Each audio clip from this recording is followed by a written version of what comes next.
To be somewhere. 5 minutes? 5 minutes. Is that okay? Oh, yeah, we'll see. Okay, it depends. We'll see how long it goes. It depends. This is Facebook. This is question I asked. Oh, good. I'm meeting the MP. Yeah. Do you have any questions? Now, there was more question with Brian Gallant than there was with you. Yeah. So I told Brian Gallant,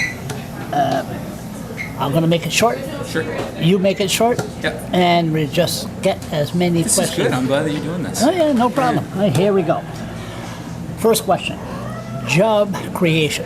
Right. Now, what is the federal government? Never mind this high-tech, you got to go to these computer course and all that. The ordinary New Brunswicker, the ordinary Canadian, what is the government doing to create jobs? Well, in addition to what is a big focus on information communication technology, there's a whole innovation and skills plan that deals with training opportunities for people involved in traditional resource industries.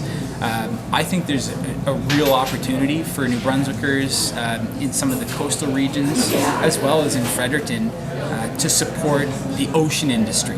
Okay. Seafood is going to be a big part of the future global economy, and we have Seafood. Seafood. There's still going to be some fish with all this climate change and everything. I Really? expect that seafood will continue to be a big part of the global economy. I will say, though, Charles, over the last 8 months, we've seen 250,000 new jobs created across the country, 80% full-time.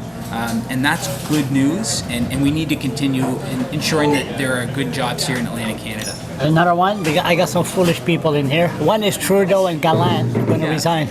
Pardon me? One is Trudeau and Gallant going to resign. I expect that both leaders will lead their parties into the next elections in 2018 and 2019. Okay, like I said, there's some questions here. Okay, now I didn't know this. Autism. Now I should have talked about you in the last video. Isn't there a fund that was cut for people that had child, what they call it, wipes, diapers, and it was funded by the government, but the government cut that off? Do you know anything about this?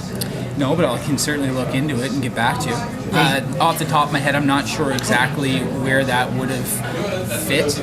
I do know that autism spectrum disorder is an important issue, and we're working with the provinces on ensuring that proper supports are in place. I should have asked you the part one. Autism. Is there a strategy from the government to do something? It seemed to be getting worse and worse and worse. It's a prominent conversation in Ottawa, and there are people who are starting to develop this strategy to help support the provinces deliver the appropriate resources that need to be in place for both young people and people as they age who live with autism. What do you do with adults, autistic people? Well, there are a number of different sorts of supports that need to be put in place. I mean, work supports, living supports. This is all a part of the conversation, while also examining other areas where federal and provincial governments can work together. When are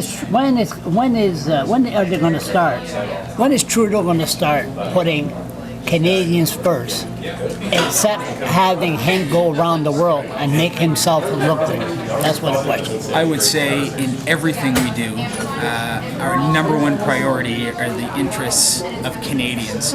Part of the benefit of going abroad is talking about our values and helping other countries develop, I think, values more closely aligned with us around human rights support for diversity and inclusion. And at the same time, a lot of the international focus has been on trade with Canada. And that's in Canada's best interest to have avenues of trade with growing economies around the world. So everything we do domestically and internationally is about Canada's best interests. Fentanyl, the drug that's going around we talked earlier. Yep. What are we going to have? I don't know the name. Somebody takes an overdose. You could put a needle in them with this antibiotic, and then it cures them. Are we really going to fight this fentanyl drug? So federal and provincial governments right now are working on a strategy which includes a whole range of issues, and of course we talked about some of that on the extended version of this coffee chat. Yes, exactly. Okay, now this thing here could be confusing. Maybe you could explain it to me. Sure. Why don't we have good animal protection? Legal to rape animals. Well, there are criminal code provisions that are in place that we know can also be strengthened to make sure that animal protection laws are up to date. It also has to be done in a way which doesn't adversely impact the agricultural industry or economies that rely on hunting for their livelihood. So that's an important balance, but absolutely there are updates that need to be made to the criminal code. Absolutely, and that's being worked on right now in Ottawa. I'm surprised we never brought this thing up earlier. Bill M103. Oh, the motion. Wow. Oh, motion. Motion. Yeah. I like your eyes when you said that. You're sick and tired of hearing the word bill. It's not a bill, it's a motion. It's a motion, yeah. So do you think that's going to become law? Become what, sorry? Law? Well, the motion is to study the reality facing Muslims in Canada right now. So here's what the motion said.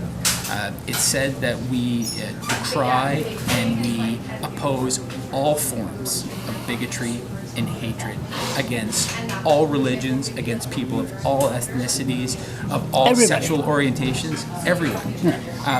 The reality is hate crimes in Canada over the last number of years have been on the decline, except hate crimes against Muslims. So it's important for the committee, Standing Committee on Canadian Heritage, to study the reasons for that and reasons that can be mitigated. Criminal code provisions are not going to change because of this. Hate speech is still hate speech, but freedom of speech is still freedom of speech as well. Yeah, we will talk about that another, because I'm just concerned that if you could turn around, if you say something bad about a Muslim, that you could be charged. Well, if it's a criminal, if it's contrary to the criminal somebody code, says, I mean, you could have been charged before this. If somebody says go home where you belong, would that be hatred? It's touchy, yeah. No, the law is not changing from this motion. This is a way for us to look at some of the causes for Islamophobia in the country right now, and that's all it is. And quite frankly, I supported it because I stand firmly against. Oh, I'm not against Muslims. I'm not forms of discrimination and hatred. Yeah, but I think that it could be, somebody could be touchy and. No, look, the law is not changing. It's just like the gays. It's just like the gays. You turn around 20, 30 years ago, people would holler against the gays and blah, blah, blah, or whatever. Now, if somebody says I'm gay, there's nothing wrong with that. Nobody's charter rights are going to be infringed because this. But the Muslim, the same thing. We're in an era right now of people, what's going on in Syria and immigrant, and there's a lot of people that. Do you want to know something, Charles? I think it's important for people in this community to know how welcoming and friendly and engaged and contributing a Muslim community we have here in Fredericton. It's a wonderful community. We have great. Did you see the food? Did you taste the food? Neighbors and, Did you taste friends the food? in this. Pardon me? Did you taste the food, the Muslim? Wonderful stuff. It's Beautiful. great. It's spicy. Yeah. Anyway, North Korea, right quick. What do you think is going to happen there? I know this is Canada. Look, we're peaceful. concerned with North Korea, and we follow it closely, and we know that it's a challenge in international engagement. 15 seconds. We already talked about it. Electoral reform. We already discussed it, and the bottom line is. No consensus to move forward on a significant reform, challenges in the timeline to achieve it by 2019. Our focus is going to make sure that we amend the laws and roll back some of the changes of the previous government to make sure that all Canadians have access to the right to vote. Major problem is going to be private home care. I'm scared shitless to be in a private home when I get older. I used to be an influence blogger. Yeah, you used to, your old goat. Shut the hell up, So you'll remember, though, right before Christmas, the province and the federal governments negotiated a new healthcare accord. Yeah. So we continue to contribute at an escalated scale the amount of resources that we deliver to the provinces for healthcare, including a specific focus, $125 million over the next number of years on home care delivery for people who are aging. That's an important part of the relationship between the feds and the province. And what about the hospital beds? People are getting older, people are living longer. Which is why home care is really important to ensure that people live happier, healthier, with the proper supports to stay in their home longer. It's better for the individual in a lot of circumstances, and it's also more fiscally prudent to try and keep people in their homes. Listen, you don't die, you're here. I don't. No, I don't. so there's not that much pressure to be an MP. What's that? You've been an MP for how long now? I've been almost a year and a half. A year and a half? Actually, just over a year and a half. Over a year and a half, everything's fine. Everything's good. So anyway, I didn't miss anything else. Listen, He's pretty comprehensive, Charles. c'est bon.